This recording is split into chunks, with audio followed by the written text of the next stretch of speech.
pourquoi la saison 2 de Severance a mis autant de temps à arriver. Le premier épisode sera diffusé ce vendredi, mais il faut savoir que la saison 2 a été annoncée le 6 avril 2022. Ils ont eu 3 galères principales, dont une qui leur a coûté 1 an de retard. Je t'explique tout ça, et sans spoiler, bien entendu. Pour rappel, Severance, c'est l'histoire d'une entreprise dont les employés perdent la mémoire à partir du moment où ils passent les portes de l'entreprise. Quand ils sont au travail, ils n'ont aucune idée de qui ils sont à l'extérieur, et inversement. J'essaye d'en dire le moins possible. Si tu veux des détails, je te mets juste en dessous la playlist avec la vidéo que j'avais fait pour présenter la saison 1. Sauf si j'oublie.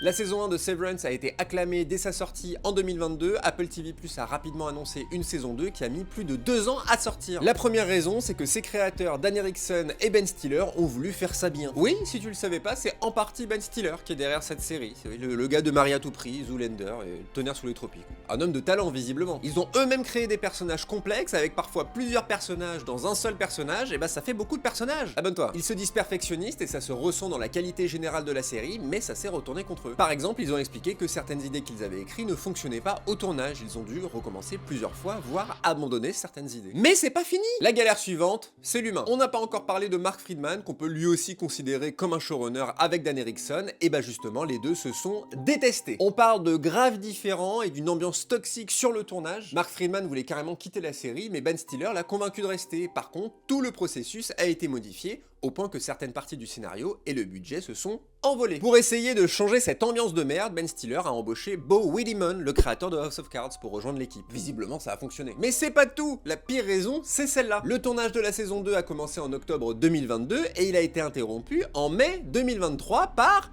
la grève des scénaristes! On s'en rend peut-être pas trop compte, mais chaque grève de ce type aux États-Unis ont été cataclysmiques, et c'est pas la première. Nous, les grèves, c'est un sport national, eux, ils en font rarement, par contre, quand c'est le cas, ils déconnent zéro. Tous les projets ont été mis à l'arrêt. Sur les 10 épisodes que compte cette deuxième saison, ils en avaient déjà tourné 7, et le tournage n'a pas repris avant janvier 2024. Donc, 1 an dans la gueule. Tout est bien qui finit bien, on a été patient, cette saison 2 de Severance est sur le point d'arriver. J'espère quand même que l'équipe technique n'a pas trop souffert de tout ça, et que cette saison 2 de Severance sera à la hauteur de la première. Ils vont diffuser un épisode par semaine, donc si t'as pas encore vu la saison 1, il est temps de la rattraper sur Apple TV+. Severance, c'est littéralement l'une des meilleures séries que j'ai vues de toute ma vie, et j'en ai vu beaucoup. Like et commente cette vidéo si tu veux me soutenir, et abonne-toi.